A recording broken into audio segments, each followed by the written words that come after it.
अस्सलाम वालेकुम जी, welcome back to my channel. कैसे हैं आप सब? मेरे चैनल में आप सबको खुशामदीद और दुआ है कि सब बिल्कुल खैरियत से हों।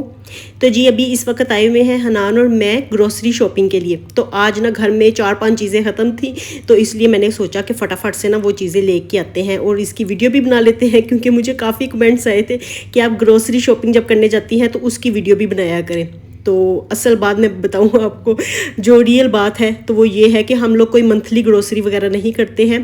तो हर रोज़ की कोई ना कोई चीज़ ख़त्म हुई होती है तो वही फिर जाके ले आते हैं। कभी नमक मिर्च ख़त्म होता है तो वो ले आते हैं किसी दिन, कभी घी ख़त्म हो जाता है, कभी शैम्पू ख़त्म हो जाता है। तो इसी तरह से ना जो जो चीज़ ख़त्म होती है ना वो साथ के साथ हम लोग लेके आते हैं। तो इसलिए मैं आपके साथ ग्रोसरी शॉपिंग शेयर ही नहीं करती हूँ। तो आज मैंने सोचा कि चलो 4-5 चीज़ें अब मुझे लेके आनी है, बल्कि ज़्यादा ही लेके आनी है, तो इसका भी मैं व्लॉग बना लेती हूँ। तो यहाँ पे मैं अपने घर के पास ही एक मार्ट पे आई हुई थी, तो यहीं से ही मैं ग्रोसरी जो भी चाहिए होता है तो वो लेती हूँ। और यहाँ पे दालों वाले सेक्शन में आए हुए थे, क्योंकि दालें अब घर में ख़त्म थी। तो घर में ना दालों का स्टॉक में रखती ही हूँ हर वक्त के लिए ना, कि कभी कुछ पकाने की समझ नहीं भी आती तो इंसान फटाफट से घर से दाल निकाल के ना तो वो पका लेता है। तो चने की दाल मैंने ले ली, शामी कबाब घर में फिनिश है बिल्कुल ही काफ़ी दिनों से, तो इसलिए ना मैंने सोचा कि ये ले लेते हैं। चने की दाल किलो ले ली थी और फिर सोचा साथ में ही मैंने कि मुझे पकानी भी तो है ना, तो इसके लिए फिर आधा किलो मैंने मज़ीद ले ली थी। चने की दाल मैं और मेरे बच्चे बड़े ज़्यादा खुश होकर खाते हैं। वैसे तो सारी दालें ही हमें बहुत ज़्यादा पसंद है, लेकिन चने की दाल हम सबकी मोस्ट फेवरेट है। तो चलिए दालें ले ली, थोड़े से मिर्च मसाले जो चाहिए थे वो ले लिए, और शक्कर ली थी मैंने। शक्कर का आजकल मैं इस्तेमाल ज़्यादा करती हूँ, चीनी का कम कर दिया हुआ है, तो शक्कर ही अब इस्तेमाल करते हैं। और घी के ऑयल के पैकेट ले लिए थे मैंने 2 पैकेट। तो मैं ना ज़्यादातर ऑयल ही यूज़ करती हूँ, लेकिन रमज़ान में ना मैं घी लेके आई थी कैन वाला ना, तो इसलिए फिर आपको ना मेरे खानों में घी दिखाई देता है। वैसे मैं ऑयल ही यूज़ करती हूँ। और ये देखिए यहाँ पे ना हम लोग चावल ले रहे थे, तो आप लोग कहते हैं कि कौन से चावल आप इस्तेमाल करती हैं, इसका ब्रांड नेम बता दें। तो ब्रांड नेम कोई भी नहीं है, ये इस मार्ट के ही है राइस। तो ये देखिए इसके ऊपर कोई भी नाम वगैरह नहीं लिखा हुआ था, तो बस यही मैं लेती हूँ। तो ये 1650 के 5 kg मिलते थे लास्ट मंथ तक जब मैं लेती थी, लेकिन इस मंथ मैंने देखा है कि 1750 हो गया है, यानी 1750 के 5 किलो मिलेंगे अब। तो वो लेने के बाद अब यहाँ पे मैं ये देख रही थी, चॉपर वगैरह मुझे दिखाई दे रहे थे और मैं यही देख रही थी। ये ग्रीन कलर का चॉपर ना मेरे पास पहले था, और अब तो मैंने दूसरा लिया हुआ है, वो टूट गया था ना, तो इसलिए फिर दूसरा मैंने ले लिया था। यहाँ पे चॉपर पड़े हुए थे, तो कीमत वगैरह मैंने नहीं पूछी क्योंकि लेना ही नहीं था मुझे, मैं बस ना जस्ट ऐसे ही चेक कर रही थी। और उसके बाद ना ये मल्टीग्रेन यहाँ पे मुझे आटा दिखाई दिया, तो मैं सोच रही थी कि ले लूँ।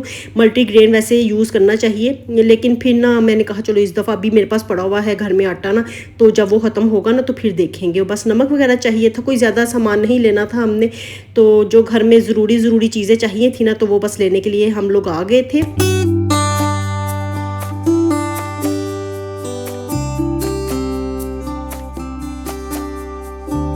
और अभी इस वक्त आप देख रहे हैं कि काफ़ी ज़्यादा टाइम हो गया है ना, तो आज अभी तक मैंने खाना भी नहीं पकाया है। तो बस घर जाके ना वही खाना वगैरह ही फटाफट से हम लोग बनाएंगे।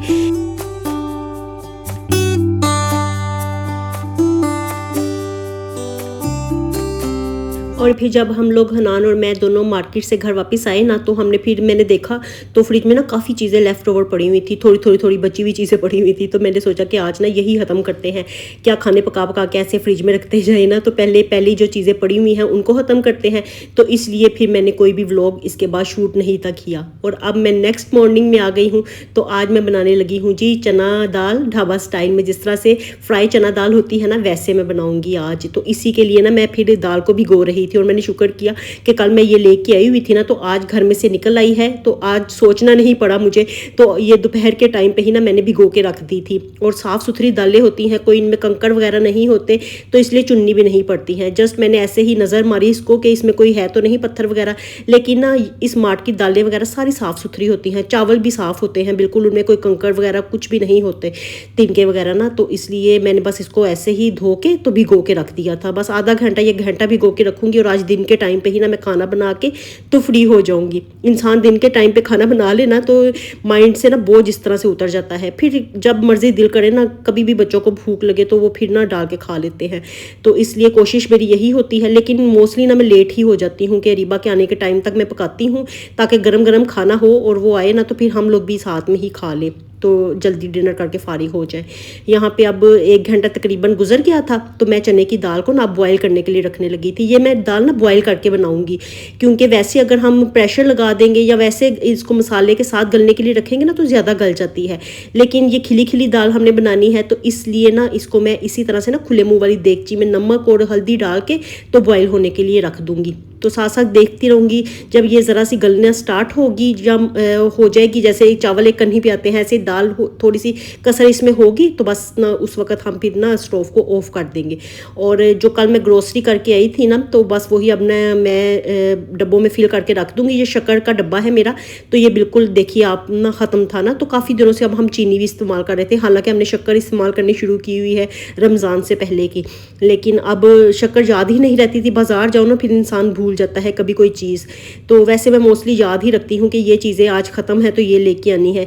तो इस तरह ना नमक वगैरह भी अभी था वैसे मेरे पास, लेकिन फिर भी ना मैं इसको ना फिल करके तो रख लूँगी। इसी तरह से ये छोटे मोटे काम थे जो मैं साथ साथ ना किचन में कर रही थी, क्योंकि दाल तो मैंने बॉयल करने के लिए रखी हुई थी ना, तो अब यही मैं देख रही थी कि जो छोटे मोटे काम है, कोई बर्तन वगैरह लगाने वाले थे तो कैबिनेट्स में, तो वो मैंने लगाए, फिर ये कंटेनर्स वगैरह फिल किए। तो ऐसे ही बस ये काम हल्के फुल्के मैं इस वक्त कर लेती हूँ। और दाल ना बॉयल होना स्टार्ट हो गई थी, बल्कि अभी एक बॉयल आ रहा था ना, तो इसके ऊपर ना ये झाग बन जाती है, तो झाग मैं उतार लूँगी, क्योंकि ये झाग हो ना इस दाल के अंदर तो इसमें भर के बॉयल आता है और फिर सारा स्टोव ना गंदा हो जाता है, क्योंकि ये पानी सारा ना फिर बाहर निकल आता है ना। तो इसलिए दाल के ऊपर से झाग मैं हमेशा उतार लिया करती हूँ इस तरह से ना, जब भी बॉयल करूँ। जब प्रेशर लगाओ फिर तो हम नहीं ना उतार सकते, लेकिन अगर ऐसे बॉयल करें ना खिचड़ी वगैरह बनाने के लिए या कभी ऐसे दाल पकाने के लिए फ्राई दाल, तो फिर ये झाग मैं लाजमी उतार लिया करती हूँ। बस मैंने ना पहले तो आधा ढक के इसको बॉयल करने के लिए रखा हुआ था, लेकिन फिर झाग मैंने उतार ली ना, तो अब इसको भर के बॉयल नहीं आएगा, यानी कि इतना बॉयल नहीं आएगा कि हमारा चूल्हा गंदा हो जाए ना। तो इसलिए मैंने ढक के उसको फिर बॉयल होने के लिए रख दिया, फटाफट से हो जाएगी, ढक के रखी है ना, तो अब टाइम नहीं लगेगा।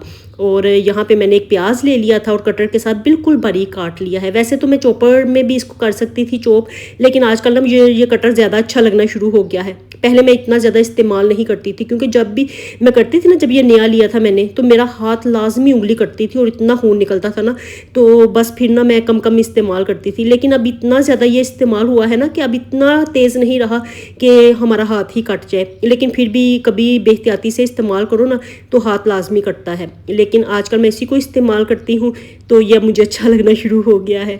और चलिए फटाफट से अब यहाँ पे दाल भी बनाना स्टार्ट कर लेते हैं।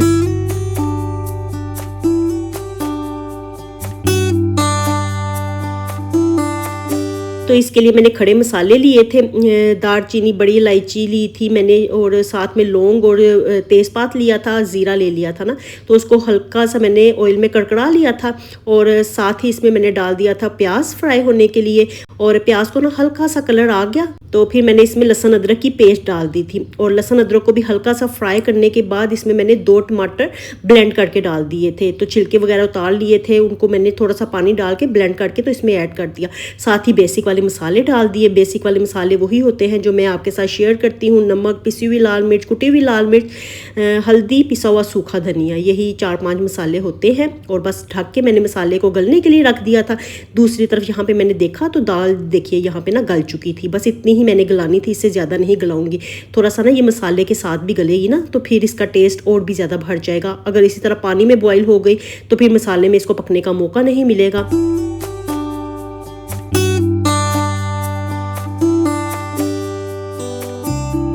तो बस दाल को ना हम इस तरह से ना पानी में से निकाल लेंगे। ये पानी हमने वेस्ट नहीं करना है, ये दाल पकाने के दौरान ही हम इस्तेमाल करेंगे। लेकिन अगर इसी पानी में मैं दाल को पड़ा रहने देती ना तो दाल ने मज़ीद गल जाना था गर्म पानी के अंदर ही। तो इसलिए मैंने निकाल लिया है इसको ना इस तरह से। ये स्टेनर सा है बड़ा सा ना, तो वैसे तो चीज़ें फ्राई करने के लिए इस्तेमाल होता है, लेकिन मैं इससे ना मोस्टली चावल वगैरह इस तरह निकालने हो या फिर बिरयानी के लिए ना चावल निकालते हैं ना पानी में से, तो तब भी इस्तेमाल करती हूँ, या इस तरह से दालें वगैरह निकालने के लिए। वैसे ये बहुत ज़्यादा बड़ा है।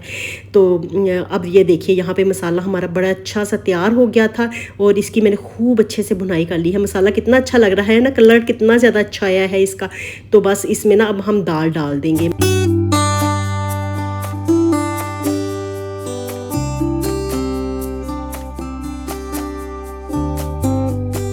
क्योंकि भुनाई तो मैंने इसकी कर ली थी, बस दाल डालनी बाकी थी ना, तो आधी मैंने पहले डाली है, फिर अच्छे से मिक्स कर ली और फिर बाकी जो आधी दाल थी वो भी डाल दी है। और थोड़ी देर के लिए ना, तकरीबन 2-3 मिनट के लिए हम इसकी भी ना भुनाई कर लेंगे मसाले के साथ ही। ऐसे दाल मिक्स हो जाएगी ना 2-3 मिनट, तो इसका फ्लेवर ना और भी ज़्यादा बढ़ जाएगा। तो बस अब जो पानी था ना वो भी मैंने इसमें डाल दिया है और अब इसको ना ऐसे ही ढके बगैर मैं पकने के लिए रख दूंगी। ज़रूरत महसूस हुई ना तो ढक के पका लेंगे, वरना अभी फ़िलहाल ना मैं इसको ऐसे ही बना लूँगी, क्योंकि इसे बिल्कुल मैंने खुश्क नहीं करना है, क्योंकि ये जब दाल ठंडी होती है ना तो ये बिल्कुल इसमें जो ग्रेवी होती है वो खुश्क हो जाती है। चलिए अब इसके ऊपर ना मज़ेदार सा तड़का लगा लेते हैं। तड़का लगाएंगे ना इसकी खूबसूरती में और भी ज़्यादा इजाफा हो जाएगा, और जो चीज़ देखने में अच्छी लगती है ना वो खाने में और भी ज़्यादा लजीज लगती है।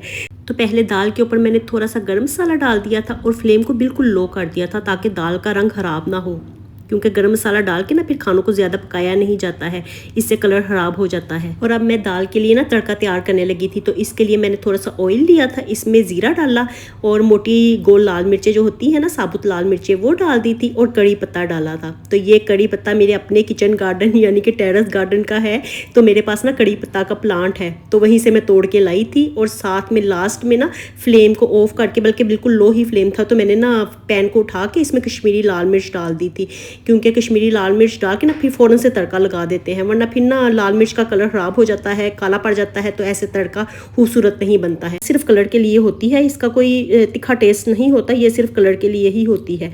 चलिए फटाफट से मज़ेदार सा तड़का लग गया है और ये देखिए ज़बरदस्त सी हमारी दाल बिल्कुल तैयार थी। इसके ऊपर मैंने ढेर सारा हरा धनिया और हरी मिर्चें डाल दी हैं और इसकी लुकिंग चेक कीजिए, ये बिल्कुल मैंने ढाबा स्टाइल में तैयार की है, फ्राई चना दाल। तो ढाबों पे ना अक्सर होटलों पे इस तरह की चना दाल मिलती है खाने के लिए ना, तो ये देखिए इसकी लुकिंग चेक कीजिए और माशाल्लाह बड़ी मज़ेदार हुई थी अल्हम्दुलिल्लाह। और थोड़ी देर के लिए मैं ढक के रख दूंगी इसे, क्योंकि जब तड़का लगता है ना तो इसकी खुशबू खाने के अंदर ही रहे, तो इसको ढकना ज़रूरी होता है। तो बस 2 मिनट के लिए मैंने इसको ढक के रखा, स्टोव को ऑफ कर दिया हुआ था। और अब ये देखिए मज़ेदार सी हमारी तड़का दाल तैयार हो गई है। और ये फ्राई तड़का दाल इतनी मज़ेदार लगती है ना खाने में, आप लोग लाजमी इसी तरह से बनाइएगा। वैसे तो आप लोग बनाते होंगे, ये मोस्टली घरों में इस तरह से बनती है, लेकिन मैंने सोचा कि चलो मेरे स्टाइल से भी आप लोग देख लें कि मैं किस तरह से ये दाल बनाती हूँ।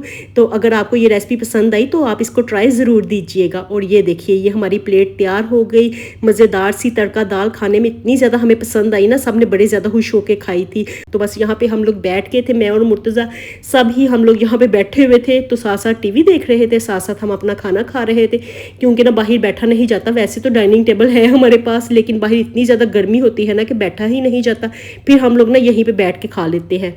और पहले तो ना मुर्तज़ा को पता ही नहीं था कि मैंने कैमरा सेट किया हुआ है, लेकिन जब उसको पता चला ना तो मुझे यही कहने लगा कि आपने मुझे बताया ही नहीं, मैं ऐसे ही बैठ के खा रहा था। तो मैंने उसे कहा कि कोई बात नहीं, हमने ऐसे ही वीडियो बनानी थी। तो चलिए जी, यहीं तक था मेरा आज का व्लॉग। लेती हूँ आपसे इजाज़त, मिलूंगी नए व्लॉग के साथ। खुश रहिए जी, आबाद रहिए, अपना बहुत सा ख्याल रखिएगा। अल्लाह हाफिज़।